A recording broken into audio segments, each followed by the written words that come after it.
Existem duas testemunhas que proclamam todas as obras do Senhor, pregam as suas maravilhas e realizam os seus prodígios. E acima delas tem uma terceira testemunha, a fiel e verdadeira. Graça e paz seja convosco da parte de Jesus Cristo, que é a fiel testemunha, o primogênito dos mortos e o príncipe dos reis da terra. Apocalipse 1, verso 4 ao 5. Mas o maligno sempre se opõe a Deus, então ele, como uma testemunha mentirosa e falsa, também tem suas falsas testemunhas. A besta da terra, ou o falso profeta, se refere ao próprio anticristo. E vi subir da terra outra besta, e tinha 2 chifres, semelhante a um cordeiro, e falava como dragão. Apocalipse 3, verso 11. E então será revelado o iníquo, a quem o Senhor desfará pelo assopro da sua boca e aniquilará pelo esplendor da sua vinda. A esse cuja vinda é segundo a eficácia de Satanás, com todo o poder e sinais e prodígios de mentira, e com todo o engano da injustiça para os que perecem, porque não receberam o amor da verdade para se salvarem.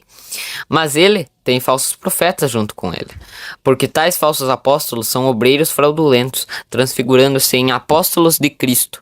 E não é maravilha, porque o próprio Satanás se transfigura em anjo de luz. Não é muito, pois, que os seus ministros se transfigurem em ministros da justiça, o fim dos quais será conforme as suas obras. 2 Coríntios 11, versos 13 ao 15.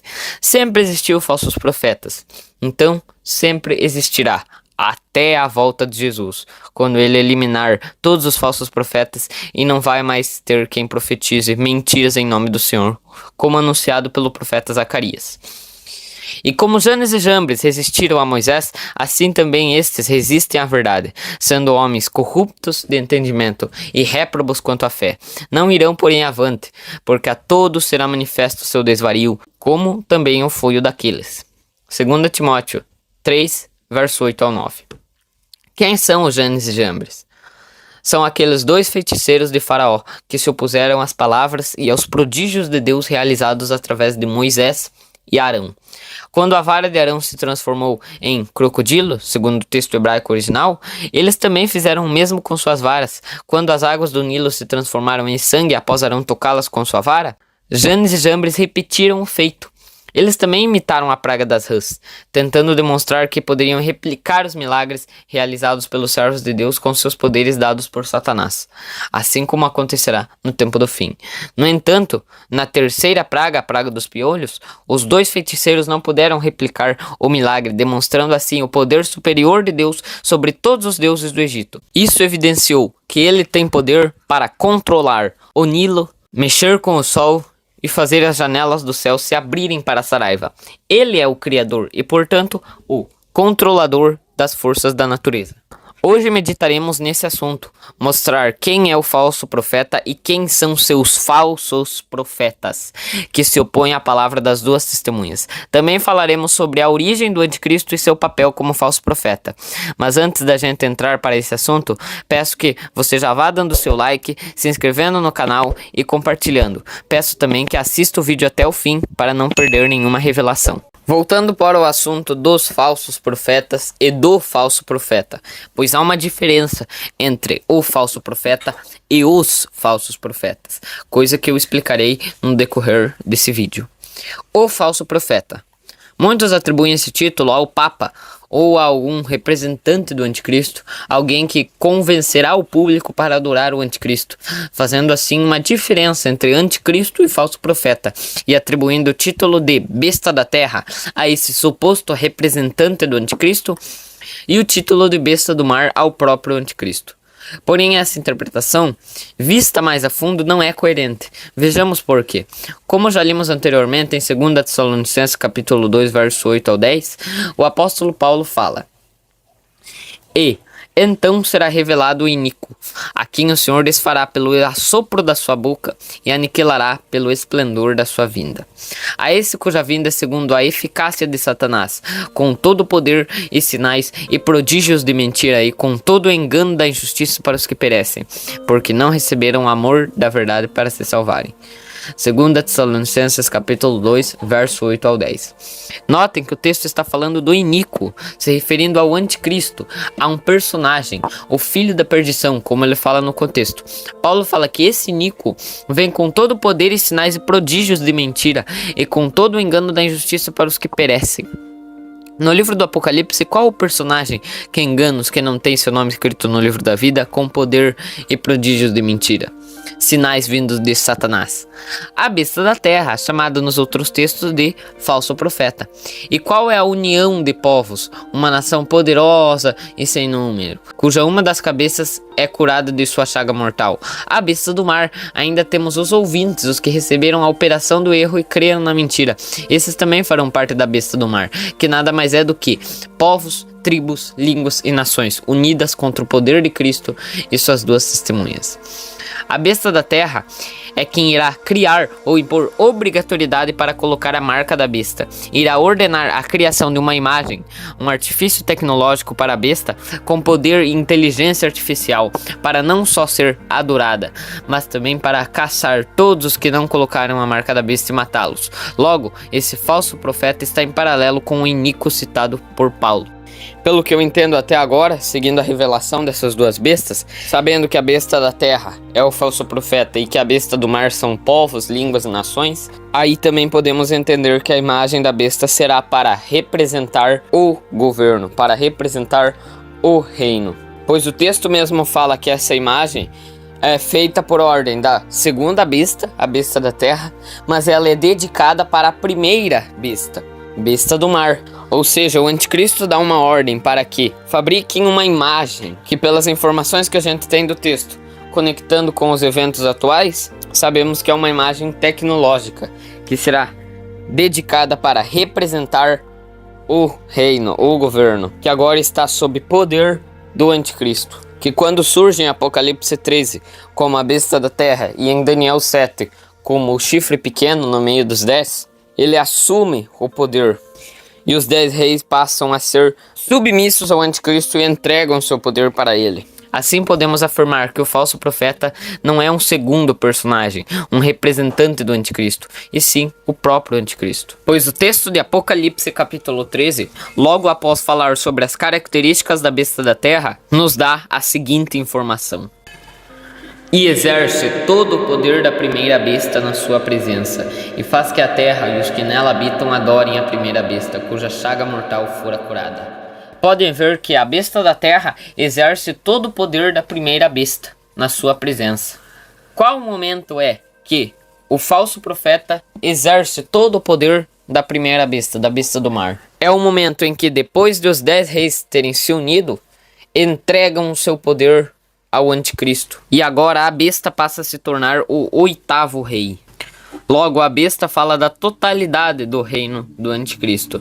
E o falso profeta fala do personagem do anticristo, que terá autoridade sobre esse reino, dominado por 10 reis que serão príncipes do anticristo. Ainda que ele não cuide assim, nem o seu coração assim o imagine, antes no seu coração intenta destruir e desarraigar não poucas nações. Porque diz, não são os meus príncipes todos eles reis? Essas palavras são de quem? São do rei da Assíria, palavras que estão em Isaías capítulo 10, versos 7 ao 8. A Assíria é aquela cabeça que foi ferida de morte no passado, num momento onde um anjo aparece e em poucos instantes mata 185 mil homens, soldados do exército assírio. A Síria é o local onde hoje engloba países do Oriente Médio, países dominados pelos filhos de Ismael, e é dali que sairá o anticristo. Agora, o anticristo também terá seus falsos profetas. Aí é onde está a diferença entre o falso profeta e os falsos profetas. Falso profeta é o termo para se referir ao anticristo, o besta da terra. E os falsos profetas é um termo atribuído aos seus ministros, seus mensageiros. Esses são os falsos profetas, ministros do falso profeta. Aí nós temos as 3 fiéis testemunhas e as 3 falsas testemunhas. Temos em Apocalipse 16 uma citação de 3 espíritos imundos semelhantes a rãs que saíram da boca do dragão, da besta e do falso profeta. Espíritos de demônios que fazem sinais e prodígios e se dirigem aos reis da terra de todo mundo para os congregar para a batalha no Vale do Armagedon. Esses 3 espíritos são comparados por muitos como alienígenas, porque essas pessoas creem que supostamente alienígenas têm uma semelhança de rãs. Essas pessoas ignoram o porquê que esses espíritos provêm da boca e não do nariz e nem da orelha. Além do mais, não sabem nem o propósito e o porquê desses espíritos saírem para chamar os reis das nações para a batalha de Gog e Magog. Qual a necessidade de ser alienígenas? A Bíblia se refere a espíritos de demônios que fazem sinais. Logo, esses espíritos devem estar encarnados em seres humanos, nos mensageiros da besta. Assim como o espírito do anticristo estará encarnado no falso profeta, e assim como o espírito do Senhor estará nas duas testemunhas, não vemos nenhuma menção na escritura de espíritos enganando as pessoas com sinais sozinhos, sem estarem usando e empoderando uma pessoa. Não é diferente com esses espíritos demoníacos de Apocalipse 16. Eles têm a aparência de rãs para representar impureza, e não podemos negar que as rãs estiveram presentes nas pragas do Egito.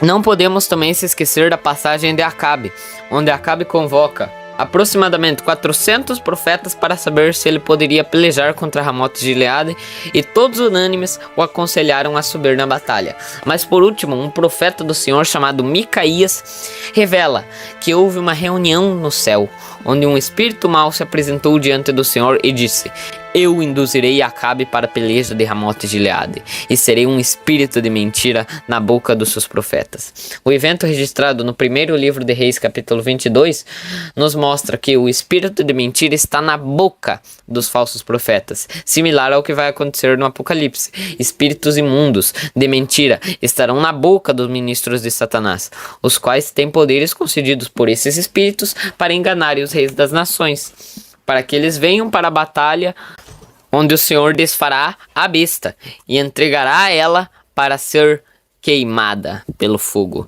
juntamente com o falso profeta, o anticristo. Besta do mar, povo do anticristo. Besta da terra, falso profeta, o próprio anticristo. A besta do mar tem várias características de animais, mas não são qualquer animais.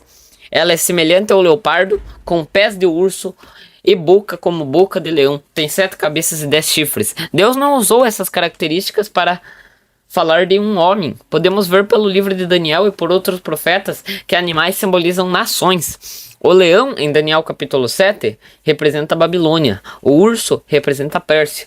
E o leopardo, Grécia. E o animal com 10 chifres é uma besta, um animal terrível e espantoso, que simboliza Roma. Mas não só Roma. Por que não só Roma? Porque esse animal é diferente de todos os outros. Mas por que só esse animal é diferente de todos os outros? Por acaso um leão com asas de águia não é diferente de um urso? Ou um leopardo com 4 cabeças não é diferente do leão? Porque todos eles têm uma semelhança entre si. Cada um representa um reino, mas no quarto animal, o que o torna diferente não é apenas a sua aparência, mas o seu significado, que não fala apenas do Império Romano, mas se estende dessa época ao tempo do fim. Por isso que muitos erroneamente dizem que o anticristo sai de Roma, ou que o falso profeta é o Papa Francisco. Esse erro é cometido por muitas pessoas e seitas, como o adventista. Isso por não conhecerem o que Deus realmente quer transmitir nesse quarto animal. Uma linha do tempo que mostra os reinos que desde Roma para frente batalhariam com o povo de Deus. Pois sabemos que o povo do príncipe que há de vir vem do Oriente Médio. Um povo que não tem respeito ao amor das mulheres e que esperam o Mahdi, que para eles será um grande líder como Maomé. Quem seria esse senão o falso profeta, o anticristo? Ele é o líder e o profeta que os islâmicos esperam. Esse Mahdi que eles esperam virá, será o anticristo. Ele terá um Deus que seus pais não conheceram. O anticristo é islâmico, filho de Abraão por parte de Ismael. Logo ele adora Alá, um Deus que seu pai Abraão não conheceu. Tudo isso está no livro de Daniel capítulo 11. Lá o texto nos dá todas as descrições do anticristo, mostrando que ele realmente é islâmico e que ele, como um falso profeta, vai enganar a muitos. Se lembra que no Apocalipse 12 fala que o dragão arrastou com sua cauda após si a 1/3 das estrelas do céu e as lançou sobre a terra? Isso tem uma camada dupla de revelação. O profeta Isaías no capítulo 9, verso 15, descreve: o ancião e o homem de respeito é a cabeça, e o profeta que ensina a falsidade é a cauda. Podemos ver que esse texto fala o falso profeta, o profeta que ensina a falsidade, no singular, e não os falsos profetas, os profetas que ensinam falsidade. Portanto, em Apocalipse 12, verso 4, tem 2 camadas de revelação. A primeira fala de Satanás, que enganou os anjos no céu em sua rebelião. A segunda é o falso profeta, o anticristo, que enganará muitos dos eleitos, dos escolhidos. Veja só esse texto de Daniel capítulo 11, versos 31 ao 38. E braços serão colocados sobre ele, que profanarão o santuário e a fortaleza, e tirarão o sacrifício contínuo, estabelecendo abominação desoladora. E aos violadores da aliança, ele com lisonjas perverterá. Mas o povo que conhece ao seu Deus se tornará forte e fará proezas. E os entendidos entre o povo ensinarão a muitos.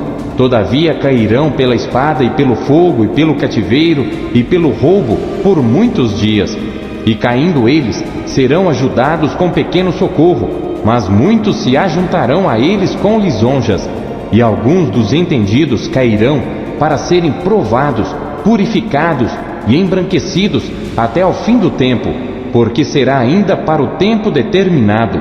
E este rei fará conforme a sua vontade, e levantar-se-á e engrandecer-se-á sobre todo Deus, e contra o Deus dos deuses falará coisas espantosas, e será próspero até que a ira se complete, porque aquilo que está determinado será feito.